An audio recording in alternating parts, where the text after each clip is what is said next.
Saat ini, kemajuan teknologi memungkinkan banyak interaksi pembelajaran. Bahkan sekarang tidak harus dilakukan secara langsung dengan tatap muka. Pendidikan secara e-learning dilakukan dengan memanfaatkan teknologi informasi dan komunikasi. Sistem pembelajaran dilaksanakan melalui perangkat komputer atau laptop yang terhubung dengan koneksi internet.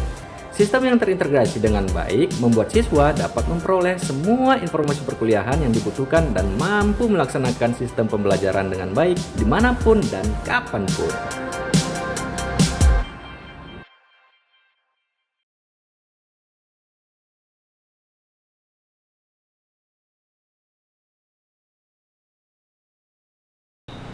Assalamualaikum warahmatullahi wabarakatuh. Kembali lagi bersama saya Eliana SEMSI. Saya salah satu dosen akuntansi yang ada di STIES Banda Aceh. Baiklah, di sini saya akan menjelaskan tentang mata kuliah yang ini saya asuh, yaitu akuntansi sektor publik. Untuk itu saya perkenalkan sedikit apa itu akuntansi sektor publik. Nah, lingkup akuntansi sektor publik di sini kita lihat dulu. Definisi akuntansi sektor publik itu mengemas dan mengerahkan pemahaman pembaca pada realitas dan fenomena akuntansi sektor publik, baik itu konsep maupun itu praktik. Terus akuntansi sektor publik itu yaitu sebuah organisasi yang hampir setiap hari itu dituntut untuk bekerja secara akuntabel dan mengedepankan kejujuran dan profesionalisme dari segala hal, baik itu SDM, pengelolaan maupun yang terpenting lagi yaitu manajemen keuangannya atau keuangan pemerintahnya. Ini sesuai dengan tujuan keberadaan dan pengembangan akuntansi sektor publik dari waktu ke waktu. Sebenarnya kita harus tahu yang namanya akuntansi sektor publik atau sektor publik itu adalah berperan kepada pemerintah. Kita lebih melihat pemerintah, kinerja dari pemerintah. Apalagi di Aceh saat ini yang memang mendapatkan keistimewaan, ya. Jadi selanjutnya saya akan menjelaskan lagi sedikit tentang definisi yang menurut para ahli yang sudah banyak kita baca di buku dan juga di mana saja, baik itu dari web, baik itu dari video-video dosen, ya.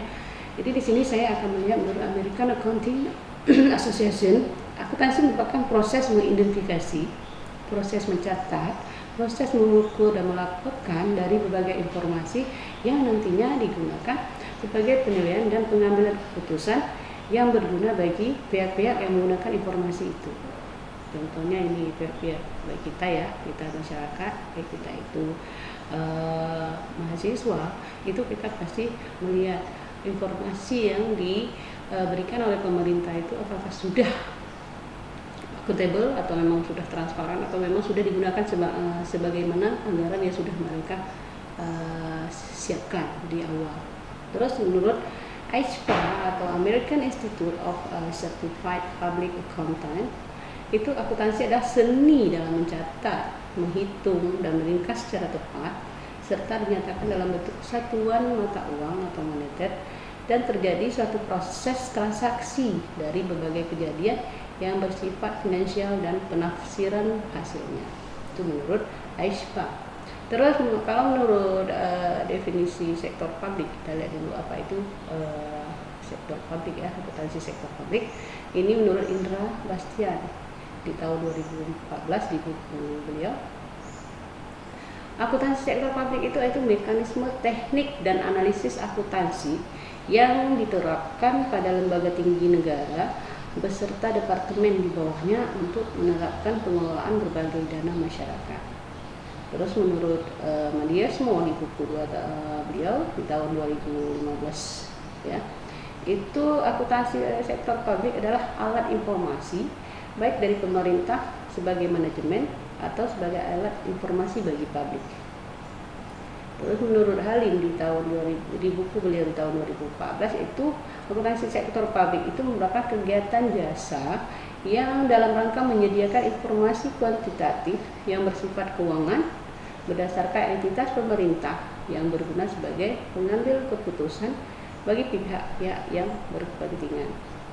Terus menurut Erlina di buku beliau di tahun 2015, ya, itu akuntansi sektor publik adalah proses pencatatan peristiwa ekonomi dalam suatu organisasi yang sering dilakukan pada sektor publik seperti di partai politik, masyarakat, sekolah, universitas, dan lain-lain. Jadi secara keseluruhan itu akuntansi sektor publik ya, menurut yang sudah saya bacakan tadi menurut para ahli itu, saya ambil simpulan itu merupakan mekanisme teknik dan analisa akuntansi yang diterapkan pada pengelolaan dana masyarakat di lembaga-lembaga tinggi negara dan departemen-departemen yang ada di bawah pemerintah daerah, di bawahnya itu baik pemerintah daerah, BUMN, BUMD, LSM, dan yayasan sosial maupun pada proyek kerjasama sektor publik ataupun swasta. Selanjutnya itu karakteristik dari akuntansi sektor publik. Itu yang pertama ada relevan, ya, andal, mudah dipahami. Ya, baiklah, saya jelaskan dulu apa itu relevan.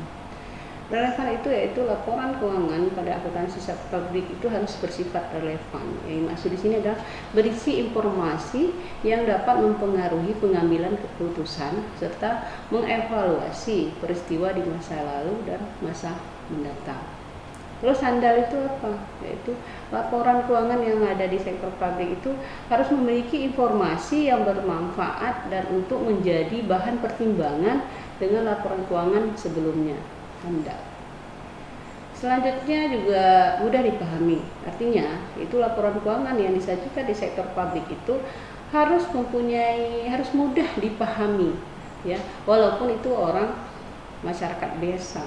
Mereka harus mudah memahami bahwa laporan yang kita sajikan itu mereka baca, mereka paham, gitu ya. Selanjutnya kita jelaskan lagi jenis-jenis organisasi sektor publik itu.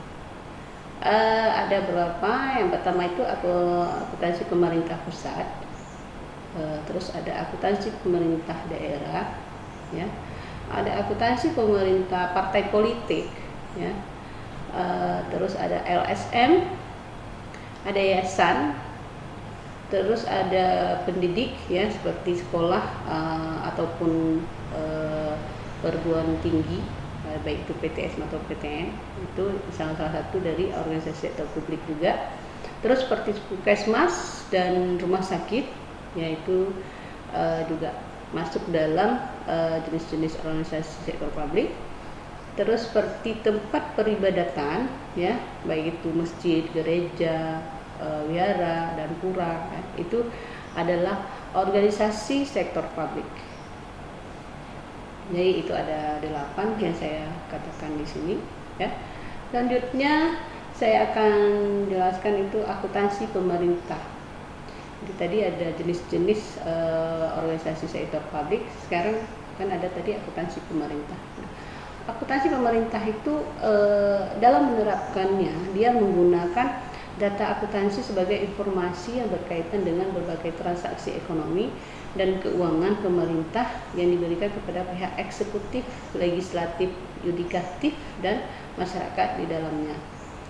Pada akuntansi pemerintah ini dapat dibedakan menjadi 2, yaitu pemerintah pusat dan pemerintah daerah.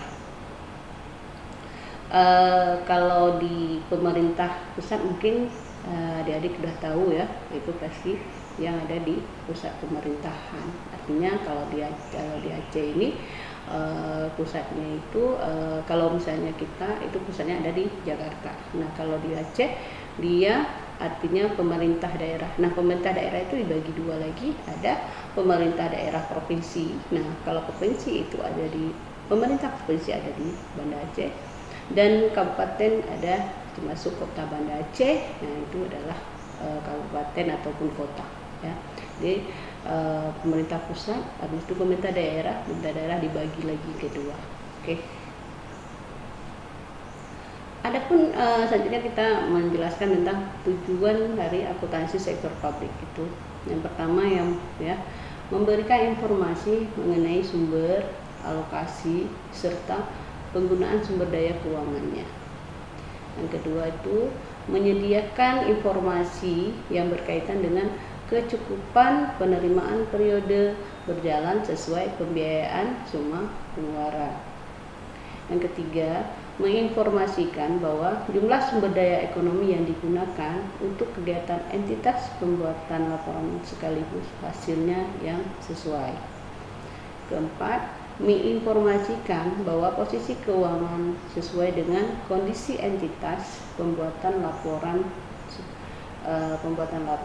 sesuai dengan sumber penerimaan dalam jangka pendek maupun jangka panjang.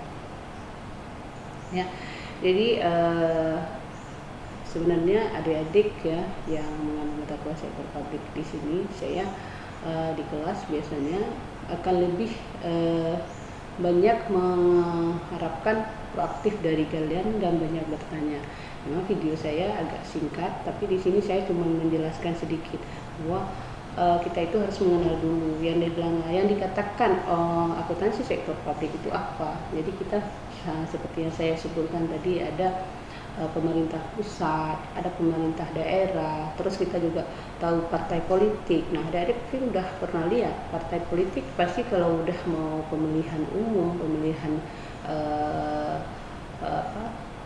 kepala daerah ataupun kepala negara, itu pasti ada banyak spanduk-spanduk ataupun orang-orang yang akan datang ke tempat kita untuk mencari itu adalah partai politik. Nah, partai politik juga dia salah satu kategori dari organisasi sektor publik. Terus LSM. Nah, adik-adik mungkin udah baca, banyak LSM ya di Aceh. Nah, pasti mereka itu masuk kategori mana? Nah, itu mereka juga masuk kategori dari LSM sendiri.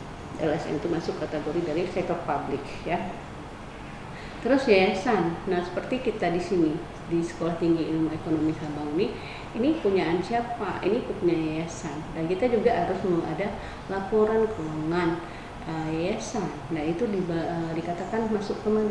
Masuk ke dalam ranahnya sektor publik. Terus selain itu kita juga sekolah tinggi, jadi sekolah tinggi juga masuk dalam sektor publik ya. Terus kalian juga ada melihat rumah sakit, ada melihat puskesmas ya, itu masuk ke mana? Nah, itu apalagi yang kita katakan seperti di Aceh itu ada rumah sakit ZA, ini kan punya pemerintah. Nah, otomatis mereka juga melaporkan ke pemerintah Aceh gitu. Terus ada masjid, gereja, ya, ada pura, ada wihara, ya itu semua dalam ranahnya sektor publik. Jadi adik-adik sudah tahu, sudah bisa membayangkan yang dikatakan organisasi sektor publik itu yang mana saja. Jadi saya berharap dengan video saya ini adik-adik banyak pertanyaan yang akan timbul di kelas waktu kita belajar. Nah, ini cuma sebagai pendukung saja agar adik-adik mengerti dulu yang dikatakan sektor publik itu apa ya. Demikian video saya akhiri dengan wabillahi taufiq wal hidayah. Wassalamualaikum warahmatullahi wabarakatuh.